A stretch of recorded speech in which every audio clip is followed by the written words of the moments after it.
এই সংসারে সব থেকে বেশি কঠিন কাজ কোনটা? কেউ বলবেন যুদ্ধ করা, কেউ বলবেন ধন অর্জন করা, আবার কেউ বলবেন জ্ঞান অর্জন করা সব থেকে বেশি কঠিন।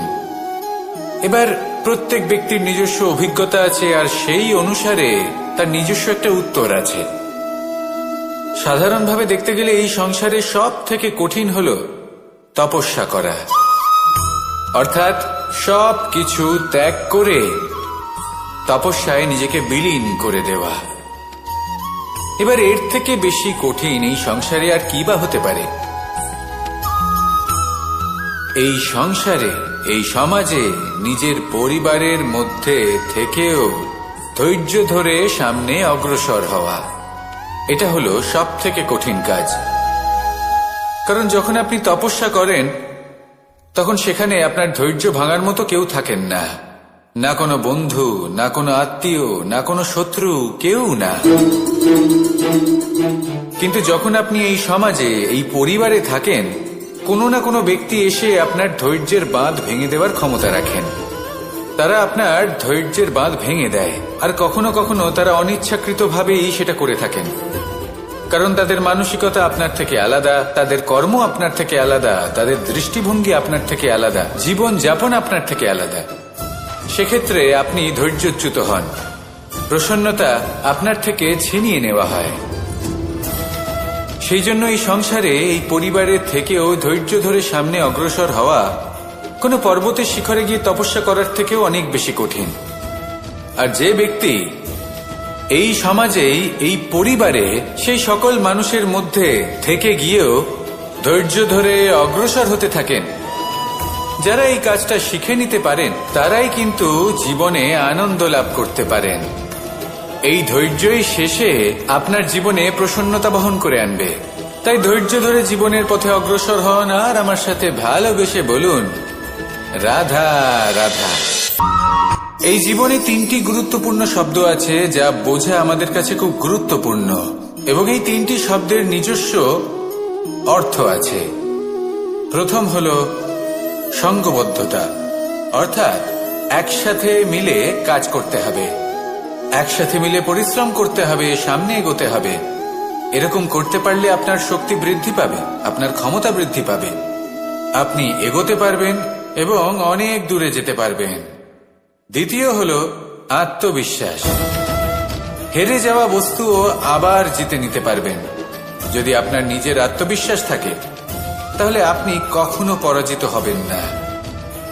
এবং তৃতীয় হল অহংকার। জয়লাভ করার পরেও কিন্তু এটা আপনাকে পরাজিত করতে পারে। সেই জন্য জীবনে সঙ্গবদ্ধ হন, আত্মবিশ্বাস রাখুন, কিন্তু কখনোই অহংকার করবেন না। এই অহংকার আপনার থেকে সব কিছু কেড়ে নিতে পারে। এই অহংকারের জন্যই মথুরাপতি কংস নিজের পতনের দিকে অগ্রসর হয়েছিলেন। এই অহংকারকে ত্যাগ করুন, আর আমার সাথে ভালোবেসে বলুন, রাধা রাধা। রাধা কখনো কখনো আমার জন্য বড়ই সুগন্ধি আতর নিয়ে আসে, পারিজাত ফুলের মালা নিয়ে আসে আমার প্রসাধন করবে বলে, এবং আমার সব থেকে বেশি প্রিয় মাখন নিজে হাতে বানিয়ে আনে আমাকে নিজে হাতে খাইয়ে দেবে বলে, সবকিছু আমাকে প্রসন্ন করবে বলে। কিন্তু আপনি কখনো ভেবেছেন যে এই আতর কিভাবে বানানো হয়? সহস্র ফুলের পাপড়ি একসাথে পিষে নিতে হয়, তারপরে তার থেকে যে রস নিঃসৃত হয় সেই রস দ্বারাই আতর তৈরি হয়। অনেক সংখ্যক ফুলকে অসীম যন্ত্রণা ভোগ করতে হয়, তবে তারা আমার প্রসাধন সামগ্রী হয়ে উঠতে পারে। দুধ থেকে মাখন তৈরি করার জন্য কতটা পরিমাণ মন্থন সহ্য করতে হয় সেটা আপনি জানেন। ঠিক সেই রকমই হলো আমাদের জীবনও। বিপদও আসে, কঠিন পরিস্থিতিও আসে, এর সম্মুখীন হতে শিখুন। মনে রাখবেন, আপনি হলেন সেই দুধ যাকে মন্থন সহ্য করতে হবে মাখন হয়ে ওঠার জন্য। মনে রাখবেন, আপনি হলেন সেই ফুলের মতন যাদের পিষ্ট হতে হবে সুগন্ধি আতর হয়ে ওঠার জন্য, যাকে এই সংসার পছন্দ করে। কখনো কখনো জীবনে আপনার সাথে খারাপ শুধুমাত্র এই কারণে ঘটে যাতে আপনার শ্রেষ্ঠ রূপ এই সংসারের সামনে আসতে পারে। শুধুমাত্র কঠিন পরিস্থিতি এবং বিপদকে একটা সুযোগ হিসেবে দেখার চেষ্টা করুন।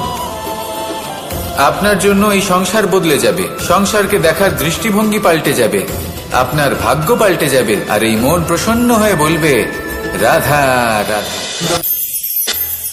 আমরা যখনই কোনো গাছের চারা রোপণ করি তখন সবার আগে পরীক্ষা করে দেখি যে যেখানে আমরা চারা রোপণ করতে চলেছি সেখানকার মাটি আদৌ উর্বর কিনা, সেই মাটি সেই চারাকে বাড়তে সাহায্য করবে কিনা। যখন একটা চারা রোপণের আগে আমরা এত কিছু ভাবতে পারি, তাহলে কাউকে বিশ্বাস করার আগে আমরা কেন ভাবি না? জীবনে কখনো এই বিশ্বাসরূপী চারা কোথাও রোপণ করার আগে বোঝার চেষ্টা করুন যে যার উপর আপনি বিশ্বাস করতে চলেছেন সে কি আদৌ আপনার বিশ্বাসের যোগ্য কি না। ভেবে দেখুন সেই ব্যক্তি ভবিষ্যতে গিয়ে আপনার বিশ্বাস ভাঙতে পারে কিনা। এটাও ভেবে দেখুন যে যাকে আপনি বিশ্বাস করতে চলেছেন তাকে আপনি বিশ্বাস করলে নিজের জীবনের উদ্দেশ্যে আপনি অগ্রসর হতে পারবেন কিনা। আর তার জন্য প্রয়োজন সঠিক সিদ্ধান্ত, পরখ করা, কোনটা উচিত কোনটা অনুচিত সেটা বোঝা। আর তাতে কিন্তু আপনি সন্দেহবাতিক হবেন না, তাতে আপনি আরো নিপুণ হয়ে উঠবেন। তাই যদি আপনি নিপুণ হয়ে উঠতে চান তাহলে বোঝার চেষ্টা করুন, পরখ করে দেখুন, কোনটা উচিত কোনটা অনুচিত বুঝুন। আর বিশ্বাস তখনই করুন যখন আপনি 100% নিশ্চিত হবেন যে সে বিশ্বাসের যোগ্য। আসুন আমার সাথে ভালোবেসে বলুন রাধা রাধা। প্রত্যেক মানুষ নিজের জীবনে দুঃখ অনুভব করেন। প্রত্যেকের দুঃখ আলাদা হতে পারে। কারোর মনে এই দুঃখ থাকে যে সে তার বাবা মায়ের সব ইচ্ছে পূরণ করতে পারেননি। কেউ এটা ভেবে দুঃখ পান যে সে চিরকাল সদাচার করেছেন, সৎকর্ম করেছেন, কিন্তু তাও তাকে দুরাচারী বলে মনে করা হয়। কেউ এটা ভেবেও দুঃখ পান যে তার সামনে যে ব্যক্তি রয়েছেন তার চোখে তিনি শত্রু হয়ে উঠেছেন বা দুষ্ট হয়ে উঠেছেন, যেখানে তিনি হয়তো কোনো অনুচিত কাজই করেননি। এবার এই সমস্ত বিষয় নিয়ে ভেবে নিজের ব্যক্তিত্ব নিয়ে সন্দেহ প্রকাশ করবেন না। যদি নিজের ব্যক্তিত্ব নিয়ে কোনো সন্দেহ থেকে থাকে তাহলে কর্ম সংক্রান্ত প্রশ্ন করুন যে আপনি যা করেছেন তাতে কি উচিত ছিল কি অনুচিত ছিল। যেটা প্রয়োজন সেটা এটা বোঝার যে আপনার অন্তর্মন, আপনার বিবেক আপনাকে কি বলছে, আর আপনার অন্তর্মন আর আপনার বিবেক আপনাকে যেটা করতে বলবে শুধু সেটাই করুন। আর তারপরে এই সংসার কি বলবে কি ভাববে সেসব নিয়ে ভাবতে যাবেন না, কারণ এই সংসার তো ঈশ্বরকেও প্রশ্ন করে থাকে, ঈশ্বরকেও দোষী মনে করে। কখনো কখনো যখন কোনো ঘটনা মানুষের ইচ্ছা অনুযায়ী ঘটে না, তখন মানুষ এটা বলে যে হে ঈশ্বর, আপনি আমার পাশে থাকলেন না, আপনি বড়ই কঠোর, এটা আপনার দোষ। যেখানে বেশিরভাগ সময় হয়তো সে নিজেই নিজের কর্মফল ভোগ করছে।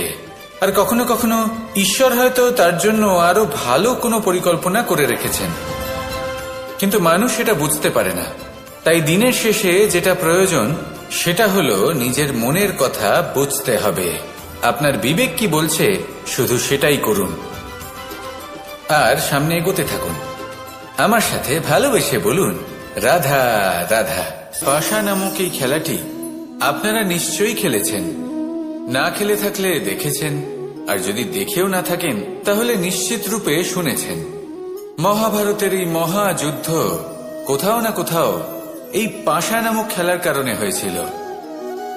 পাশার এই বিচিত্র খেলা, দান, এইসবের কারণে কেউ নিজের মাথায় রাজ মুকুট পরিধান করেছিলেন, আবার সেখানে পরাজিত হওয়ার জন্য কাউকে বনবাস ভোগ করতে হয়েছিল।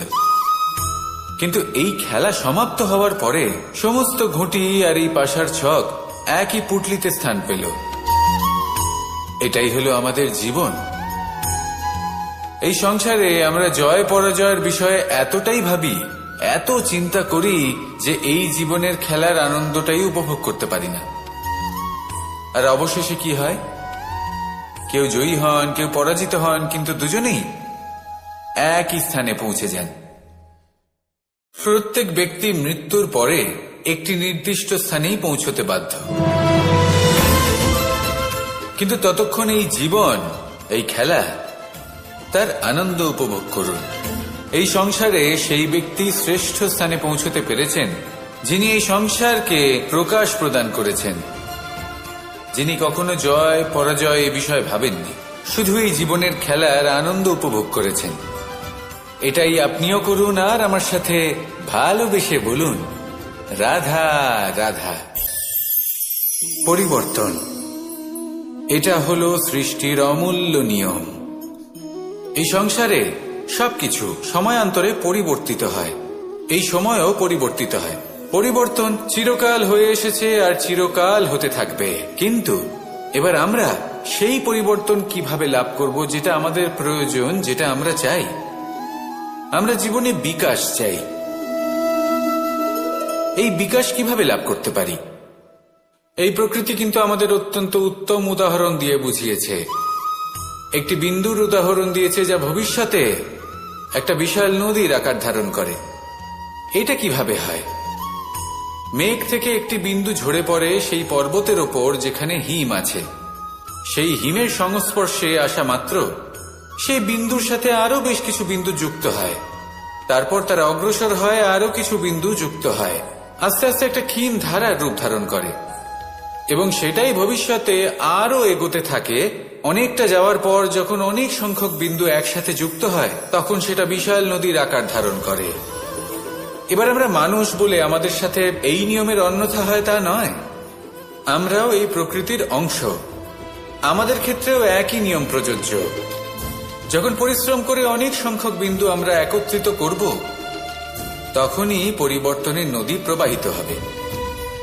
প্রয়োজন হল নিরন্তর পরিশ্রম করা এবং ধৈর্য ধরা। এটা করতে থাকুন, জীবনে সবকিছু লাভ করতে পারবেন, কারণ প্রকৃতি আমাদের এটাই শিখিয়েছে। আর আমরা এই ব্রহ্মরই একটি অংশ, যার দ্বারা এই ব্রহ্মাণ্ড নির্মিত। আসুন আমার সাথে ভালোবেসে বলুন, রাধা রাধা। কখনো এই প্রকৃতির দিকে তাকিয়ে থাকবেন। এই প্রকৃতি অনেক ধরনের শিক্ষা দেয়। কোন একটা গাছকে দেখুন কিভাবে সে মাটি থেকে জল শুষে নেয়। সে ঝড় হোক বা হোক কড়া রোদ সব সহ্য করে এবং অবশেষে সে ফল ধারণ করে। আর সেই ফল উৎপন্ন করার পরে সে ফল কিন্তু সে নিজে গ্রহণ করে না, এই সংসারকে প্রদান করে, যাতে পশু পাখি মানুষ তারা এই ফল গ্রহণ করে শক্তিশালী হয়ে উঠতে পারে, সুস্থ থাকতে পারে। সেভাবেই নদী, সরোবর এরা নিজেরাও কিন্তু নিজেদের জল গ্রহণ করে না, মাটিকে প্রদান করে, পশু পাখিকে প্রদান করে। সূর্য নিজেও নিজের জন্য প্রজ্বলিত হয় না, সে প্রকাশ ছড়িয়ে দিতে চায় আমাদের সবার কাছে, সে আলো পৌঁছে দিতে চায়। এই প্রত্যেকের কর্মে পরমার্থ নিহিত আছে, আর সেই জন্যই এদের সকলকে পুজো করা হয়। তাই মনে রাখবেন, আপনার কাছে জীবন যাপনের অতিরিক্ত যা কিছুই আছে তা পরমার্থের জন্য। তাহলে তার সদ্ব্যবহার করুন আর আমার সাথে ভালোবেসে বলুন, রাধা রাধা। আমরা প্রত্যেকেই অবশ্যই এমন সময় দেখেছি যখন অনেকগুলো সমস্যা একসাথে আমাদের জীবনে এসে পড়ে। সমস্যা আমাদের প্রত্যেকের জীবনেই থাকে, আমরা তার সমাধান খুঁজতে চেষ্টা করি, কখনো সমাধান খুঁজে পাই, আবার কখনো যতই চেষ্টা করি না কেন কোনো সমাধান খুঁজেই পাই না। আর যখন এটা হয় তখন মানুষ অত্যন্ত বিচলিত হয়ে পড়েন। নিজের আত্মীয় স্বজন, নিজের বন্ধু বা সংসার এদের ওপরে এই দোষ চাপিয়ে দেন যে এদের জন্যই এই সমস্যা এসেছে।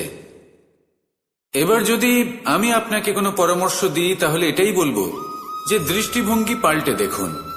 এই দৃষ্টিভঙ্গি দিয়ে দেখুন যে এই সংসারে যে সমস্যায় আসুক না কেন তার জন্য কেউ দোষী নয়, না আপনি না অন্য কেউ। এই পুরো খেলাটাই আপনার মানসিকতা, আপনার দৃষ্টিভঙ্গির, আপনার মনের। কিভাবে বোঝাচ্ছি? যখন আমাদের মন শক্ত থাকে তখন কঠিন থেকে কঠিনতর পরিস্থিতিও আমাদের জীবনে খুব বেশি হলে প্রতিস্পর্ধা হয়ে থেকে যায়।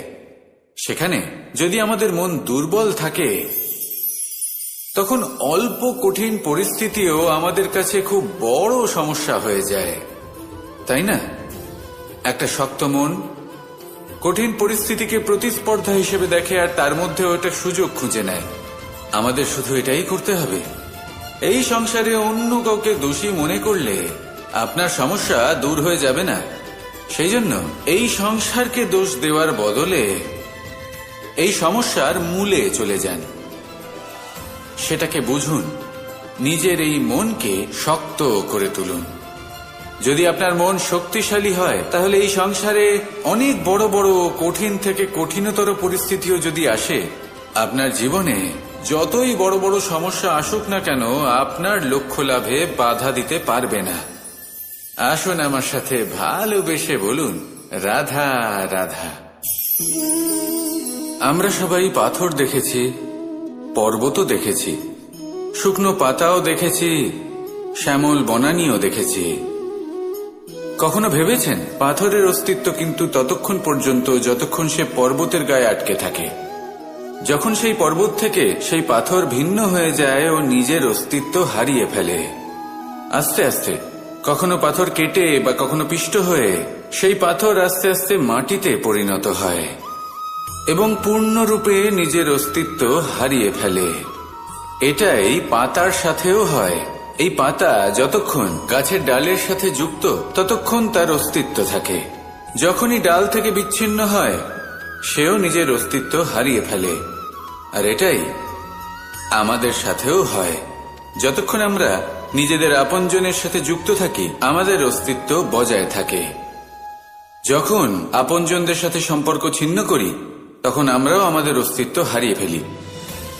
এবার এই সংসারের প্রত্যেক ব্যক্তি স্বতন্ত্র থাকতে চান, আর অনেক ব্যক্তি স্বতন্ত্র থাকবেন বলে আপনজনদের দূরে করে দেন আর তাদের সাথে এই সম্পর্ক ছিন্ন করেন। এটা কি সত্যি প্রয়োজন? আপনজনদের সাথে সম্পর্ক ছিন্ন করে নিজের অস্তিত্ব হারিয়ে ফেলা প্রয়োজনীয়, নাকি আপনজনদের সাথে সম্পর্ক বজায় রেখে নিজেদের স্বতন্ত্র করে রাখা সেটা আবশ্যক? নির্বাচন আপনারই। আসুন আমার সাথে ভালোবেসে বলুন, রাধা রাধা। আপনি কি কখনো নৌকা যাত্রা করেছেন? করে না থাকলেও নিশ্চয়ই দেখেছেন যে এই জল যা নিজের অন্তরে সব কিছু সমাহিত করে নিতে পারে, এই নৌকা সেই জলের ওপরেই ভেসে থাকে। নদীর স্রোত কাটিয়ে সে সামনে অগ্রসর হয়। কিন্তু যদি এই নৌকায় কোনো ছিদ্র হয়, তাহলে কিন্তু সেই নৌকা ডুবে যাবে। আর এতে কোনো তফাৎ হবে না যে সেই ছিদ্র ছোট নাকি বড়, নৌকা ডুবে যাবে। এই ছিদ্র হলো আমাদের জীবনে আমাদের অপগুণ, আমাদের দোষ, আমাদের বিকার।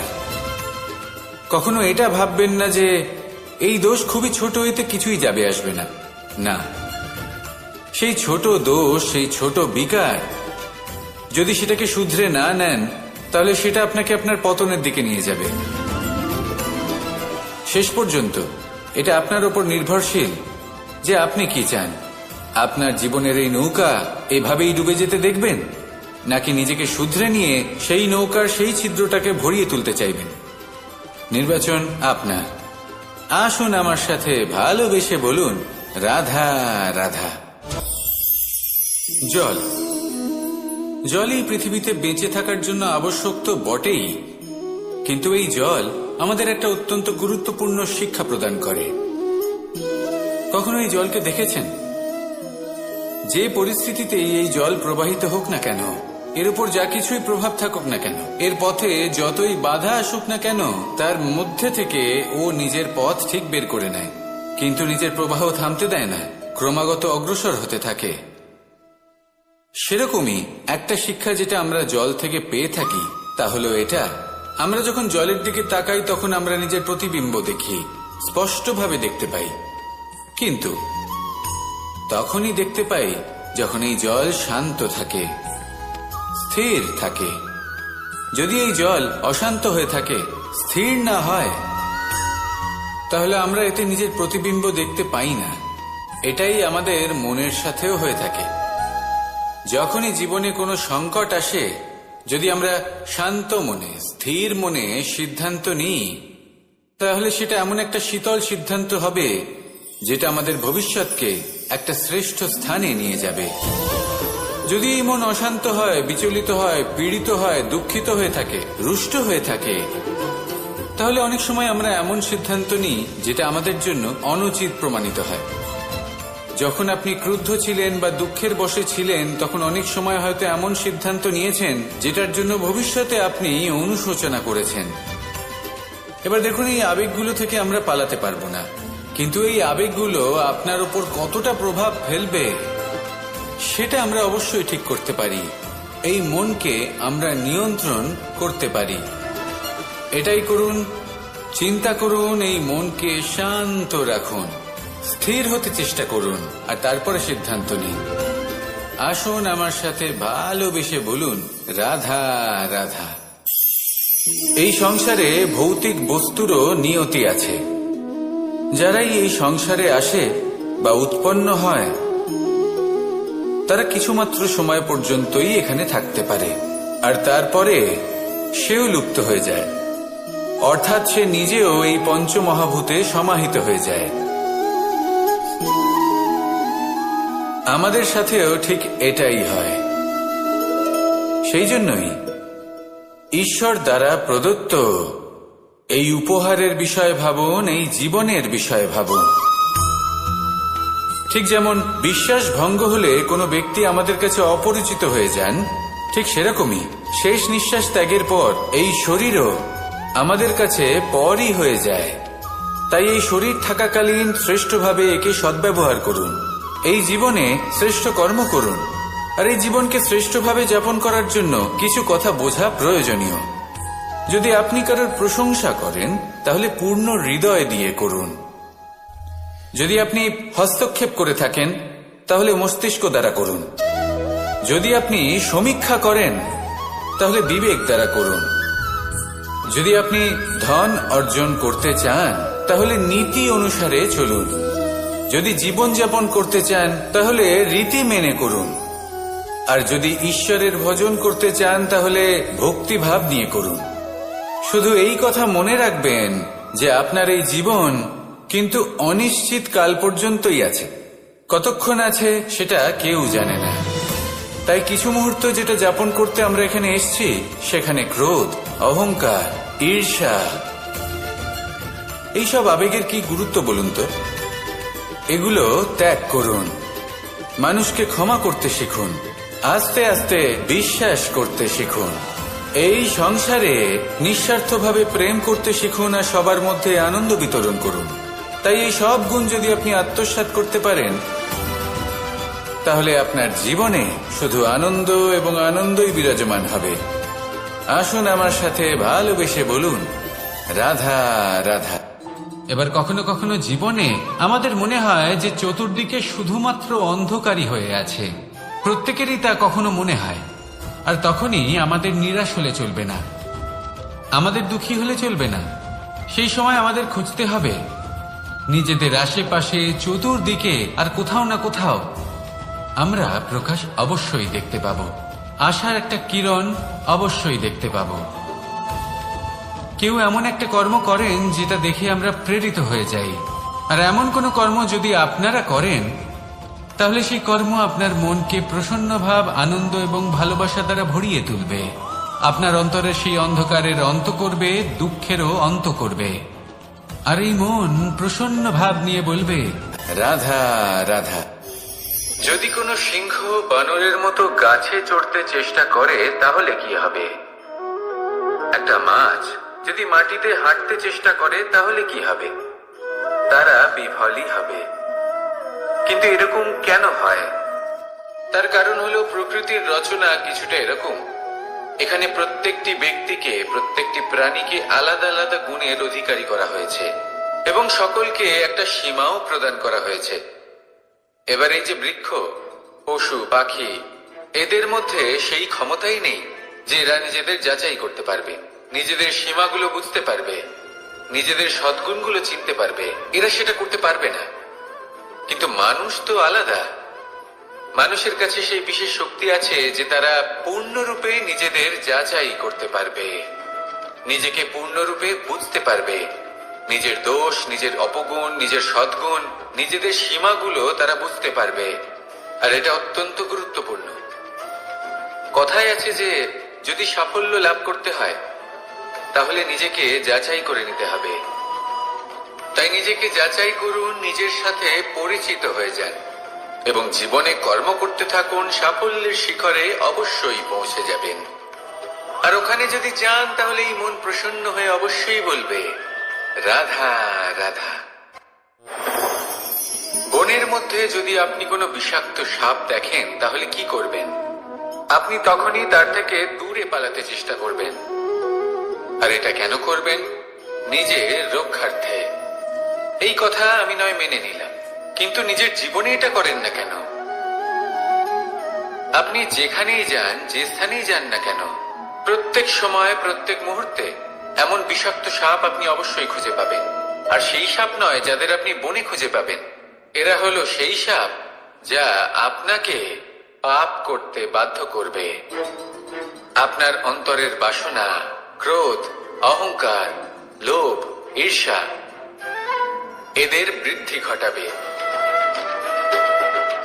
দেখুন, বনের এই সাপ আপনাকে একবার ছেড়ে দিতেও পারে, ছোবল নাও মারতে পারে, কিন্তু এই যে পাপরূপী সাপ আছে তা অবশ্যই ছোবল মারবে।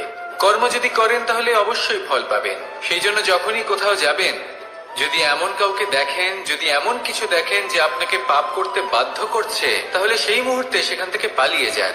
যেমন বনের সাপ দেখে আপনি পালাতে থাকেন। সৎকর্মের রক্ষা অত্যন্ত আবশ্যক। আসুন আর আমার সাথে ভালোবেসে বলুন, রাধা রাধা। মনুষ্য জীবনের সব থেকে বেশি গুরুত্বপূর্ণ বিষয় হল মনের একাগ্রতা। এই সংসারের যে কটি মহান কার্য সম্পাদন হয়েছে তা হল মনের এই একাগ্রতার একমাত্র ফল। আপনি অবশ্যই দেখে থাকবেন, অনেক ছোট বড় নদী যা বয়ে চলে তাদের সামনে একটা বাঁধ নির্মাণ করা হয় সেই সব নদীর জল সঞ্চয় করতে। বাঁধ হয়ে গেলে প্রয়োজন মতো বা মনের ইচ্ছে মতো তাকে ব্যবহার করা সম্ভব। এবার এটাই আমাদের মনের সাথেও সম্ভব। আমাদের মনের একাগ্রতা আজকের দিনে দাঁড়িয়ে বিভিন্ন ধরনের বিকার, ক্রীড়া এবং ভোগের মধ্যে ভাগ হয়ে গেছে। একে একত্রিত করতে হবে, একটা বাঁধ নির্মাণ করতে হবে। শুধু এটাই করতে হবে, যেটা উচিত কর্ম সেটাই করুন, যেটা অনুচিত কর্ম সেটা করা থেকে নিজেকে বিরত এটাই করতে হবে। যেটা উচিত কর্ম সেটাই করুন, যেটা অনুচিত কর্ম সেটা করা থেকে নিজেকে বিরত রাখুন। ব্যাস, এই কাজটাই আপনি করতে থাকুন, করতে থাকুন। মনের মধ্যে একাগ্রতার বাঁধ নির্মাণ করুন। আর একবার যদি তা নির্মাণ হয়ে যায় তাহলে যখন চাইবেন, যেখানে চাইবেন, যতটা চাইবেন একাগ্রতা প্রয়োগ করতে পারবেন। আর একবার যদি আপনি এটা শিখে যান তাহলে এই সংসারকে বদলে ফেলার মতো কাজ আপনি করতে পারবেন, সমাজকে শুধরাবার মতো কাজ করতে পারবেন। তাহলে এই মনকে একাগ্র করুন আর আমার সাথে ভালোবেসে বলুন, রাধা রাধা। আমরা সবাই ফল খাই, কিন্তু আমাদের সেই ফলই প্রিয় হয় যে পরিপক্ক হয়ে ওঠে, যেটা নম্র হয়, আর যে ফল অনেক বেশি মিষ্টি আর সুস্বাদু হয়ে থাকে, যাদের রঙে বাহার দেখা যায়। সেইভাবে জীবনে আমরা নানান মানুষের সাথে পরিচিত হই, কিন্তু সেই মানুষই আমাদের মন ছুঁয়ে যায় যারা বিনম্র স্বভাবের, যাদের বাণী খুব মধুর, যাদের অন্তরে আত্মবিশ্বাসের একটা তেজ, একটা রং দেখা যায়। এবার এমন ব্যক্তি আমরা কি করে হব? ঠিক সেইভাবেই যেমন একটা ফল রোদ, বর্ষা, শীত, বায়ু এই সকল সংকটময় পরিস্থিতির সম্মুখীন হয়ে পরিপক্ক হয়ে ওঠে, সেইভাবেই মানুষ সংকটময় পরিস্থিতির সম্মুখীন হয়ে পরিপক্ক হয়ে ওঠেন। যদি এই সংকটের সম্মুখীন হন তাহলে অভিজ্ঞ হবেন, আর এই অভিজ্ঞতাই শিক্ষা দিয়ে যাবে। এই অভিজ্ঞতা আমাদের শিখিয়ে দেয় যে আমাদের বিনম্র থাকতে হবে। অহংকার করে কোনো লাভ নেই। মধুর বাণীর যে কি মূল্য তা আমরা শিখতে পারি। এই অভিজ্ঞতাই আমাদের বুঝিয়ে দেয় যে উচিত অনুচিত কোনটা, আমাদের দৃষ্টিভঙ্গি তৈরি করে, আর এই দৃষ্টিভঙ্গি দ্বারা আত্মবিশ্বাস জাগ্রত হয়। সেই জন্য জীবনে কখনো বিপদ থেকে দূরে পালাবেন না, সেগুলোর সম্মুখীন হন, অভিজ্ঞতা লাভ করুন, তার থেকে শিক্ষা লাভ করুন, এইভাবেই পরিপক্ক হবেন। আসুন আমার সাথে ভালোবেসে বলুন, রাধা রাধা। ধন সঞ্চয় করা সম্ভব, আর সেই জন্য ধন সব থেকে বেশি মূল্যবান সম্পত্তি নয়। এবার আপনি বলবেন, এ আমি কি বলছি? এই ধন খুব মূল্যবান, আমরা সকলে অর্জন করতে ব্যস্ত। সেটা এই কারণে, কারণ আপনারা জানেন না এই সংসারের সব থেকে বেশি মূল্যবান সম্পত্তি কি। এ হলো সেই সম্পত্তি যা কখনো সঞ্চয় করা সম্ভব নয়। আপনার কাছে যতই ধন থাকুক তা দিয়ে আপনি স্বাস্থ্য লাভ করতে পারেন, বাড়ি কিনতে পারেন, আদি ইত্যাদি, কিন্তু আপনি যতই ধনী হন না কেন, ফেলে আসা দিনের একটা মুহূর্ত আপনি লাভ করতে পারবেন না। এই একটা মুহূর্ত, এই সময়, এটাই হলো সংসারের সব থেকে মূল্যবান সম্পত্তি। একবার চলে গেলে তা কখনোই ফিরে আসে না।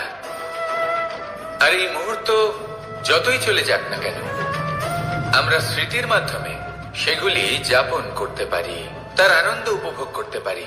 আর যার সাথে আমরা সময় অতিবাহিত করেছি তার স্মৃতিতে আমরা চিরকাল জীবিত থাকতে পারি। সেই জন্য সময় সব থেকে মূল্যবান সম্পত্তি, তাকে এইভাবে নষ্ট করবেন না। প্রত্যেকটা মুহূর্ত উপভোগ করুন, আনন্দ করুন, আর ভালোবেসে বলুন, রাধা রাধা। কনক, কি সুন্দর একটা শব্দ। এর অনেকগুলো রূপ রয়েছে, অনেকগুলো অর্থ রয়েছে। প্রথম অর্থ হলো স্বর্ণ, অর্থাৎ সম্পত্তি। দ্বিতীয় অর্থ ধুতুরা, অর্থাৎ গাছের ছোট একটা বীজ, যা কিনা অত্যন্ত শক্তিশালী হয়। যদি বেশি মাত্রায় এর প্রয়োগ করা হয় তাহলে এটা বিষময় হয়ে উঠতে পারে। এই হলো সেই ধুতুরা যার প্রয়োগ মহাদেবের পুজোতে করা হয়। এবার প্রশ্ন হলো এটাই যে এই স্বর্ণ এবং এই ধুতুরার মধ্যে মিল কি রয়েছে। মিল হলো এটাই যে এই দুটোই মানুষকে মত্ত করে তোলে। ধুতুরা মানুষকে তখন মত্ত করে যখন তাকে সেবন করা হয়, কিন্তু স্বর্ণ, ধন, সম্পত্তি, মানুষ সেটা যতটাই অর্জন করে নেয় সেটাই যথেষ্ট।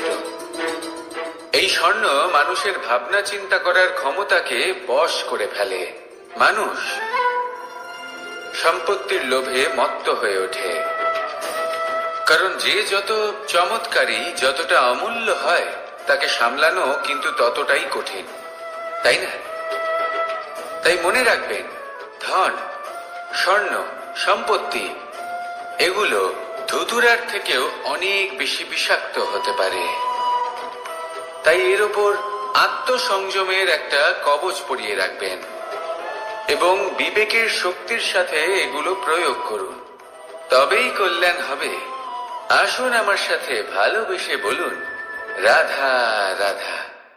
রোগ যদি এসে থাকে তাহলে তার ওষুধও অবশ্যই আসে। সমস্যা যদি আসে তাহলে সেই সমস্যার সমাধানও নিজে থেকেই আমাদের কাছে চলেই আসে।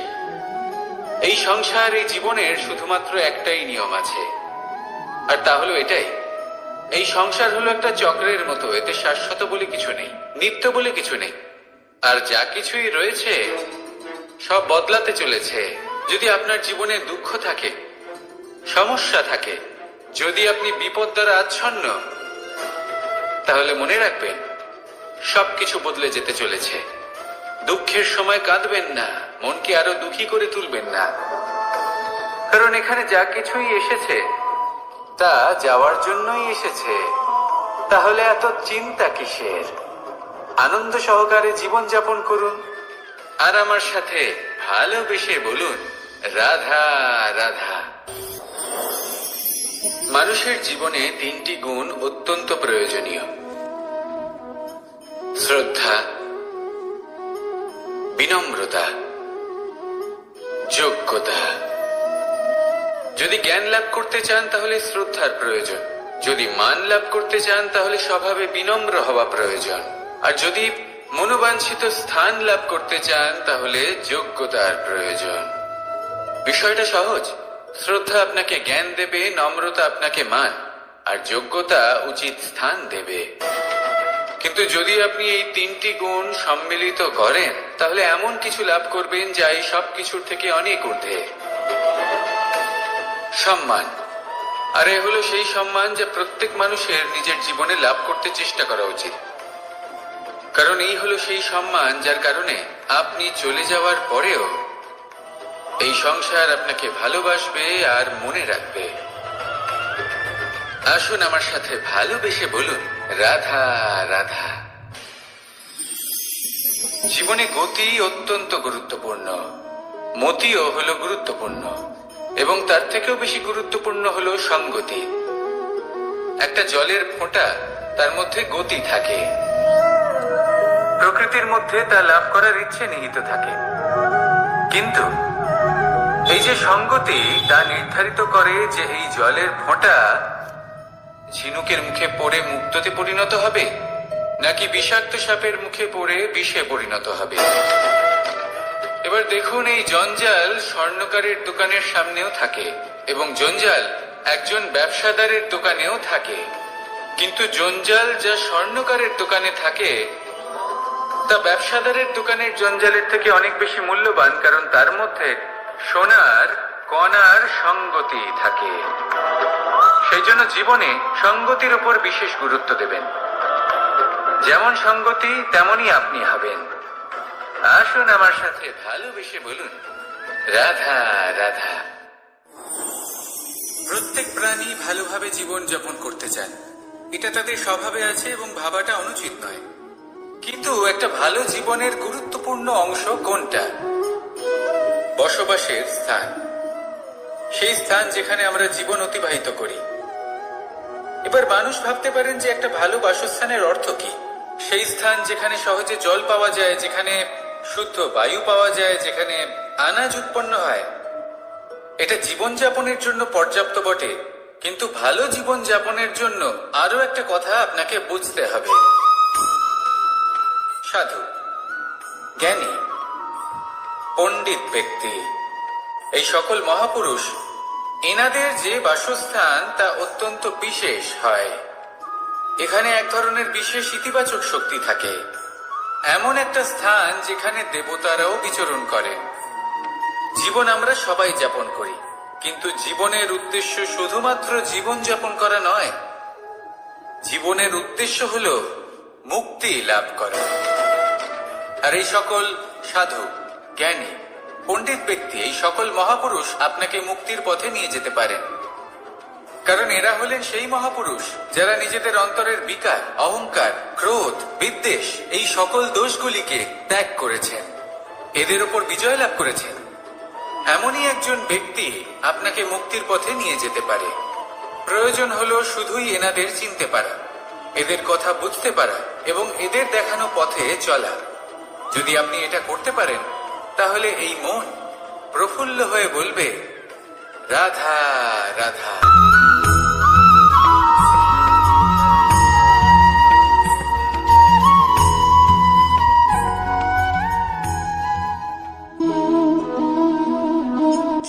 এই শুকনো পাতাটিকে দেখুন, নিষ্প্রাণ হয়ে পড়েছে। একটা গাছের ডালে ছিল, সেই গাছ ওর লালন পালন করত। যখন যখন বাতাস বইত, এই পাতায় কম্পন দেখা দিত, মনকে প্রফুল্ল করে তুলত। কোনো একদিন এই পাতা গাছের ডাল থেকে ঝরে পড়ে গেল। নিঃসন্দেহে ও নিজের স্বাধীনতা পেল, কিন্তু আস্তে আস্তে শুকিয়ে গেল, নিষ্প্রাণ হয়ে গেল। দেখুন, আমি এই কথা বলছি না যে স্বাধীনতা অনুচিত, কখনোই না, কিন্তু যে কোনো পরিস্থিতিতে স্বাধীন হতে চাওয়া এটা নিশ্চিত রূপে অনুচিত। আমরা যদি আমাদের জীবনে পরিবারের গুরুত্ব ভেবে দেখি, তাহলে এই পরিবারে যতই মতভেদ থাকুক না কেন, যতই মনোমালিন্য থাকুক না কেন, যতই বিবাদ থাকুক না কেন, এই সব মিটিয়ে নেওয়া অত্যন্ত প্রয়োজনীয়। সেই সবকিছু সমাপ্ত করা অত্যন্ত প্রয়োজনীয়।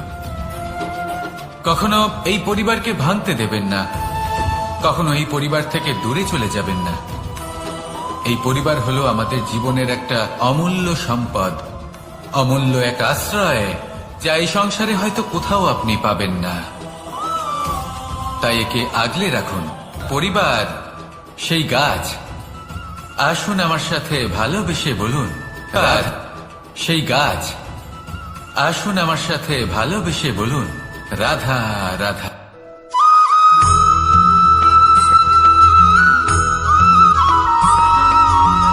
এই সংসারে প্রত্যেক মানুষ এটাই সর্বশ্রেষ্ঠ সময় কোনটা?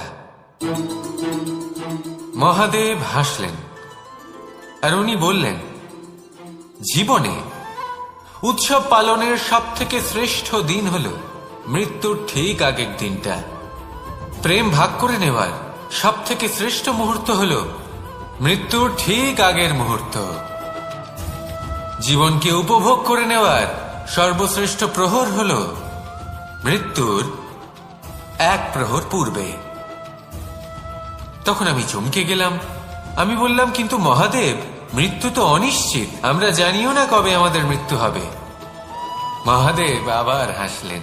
উনি বললেন যে যদি আমরা এভাবে জীবন কাটাই যে আমরা জীবনের প্রত্যেক দিন, প্রত্যেক মুহূর্ত, প্রত্যেক প্রহর শেষ বলে মনে করি, তাহলে আমাদের সমস্ত জীবন আনন্দের সাথেই অতিবাহিত হবে। কি বলেন?